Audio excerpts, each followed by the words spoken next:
La notion de climat est importante en Bourgogne, je dirais même que c'est la plus importante, parce que c'est vraiment le concept sur lequel la philosophie des vins de Bourgogne est bâtie, puisque c'est justement la diversité des climats de Bourgogne qui fait la diversité des vins de Bourgogne. Et c'est en soi que c'est extrêmement important.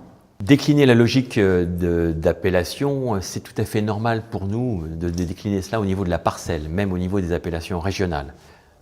Pour le Bourgogne-Chardonnay Lacombe, par exemple, qui se trouve au centre du village, où on a un sol un petit peu plus calcaire et qui donnera un vin assez fin, assez élégant, sera vinifié d'un côté, et puis on a un autre Bourgogne-Chardonnay, le Poirier par exemple, où on a un sol qui est un petit peu plus argileux, qui fera des vins un petit peu plus riches. Donc cette différenciation, elle existe au niveau du lieu-dit, au niveau du terroir. Donc il est clair que ces vins sont vinifiés séparément et seront commercialisés séparément, parce que ce sont deux expressions du chardonnay sur le même village. Les noms de climat à Puligny-Montrachet sont de plusieurs origines topographiques ou géographiques. Ça va être le cas du Cailleret par exemple. Le Cailleret, c'est le champ de cailloux. Donc vous avez des caillerets à Puligny, il y a également des caillerets à Volnay, des caillerets à Chassagne, et dans tous les cas, ce sont des terres qui sont très riches en calcaire, en cailloux calcaires. Et puis vous avez des noms qui sont d'origine historique ou aristocratique, et ça va être le cas notamment des grands crus sur Puligny, comme Chevalier-Montrachet ou Bâtard-Montrachet.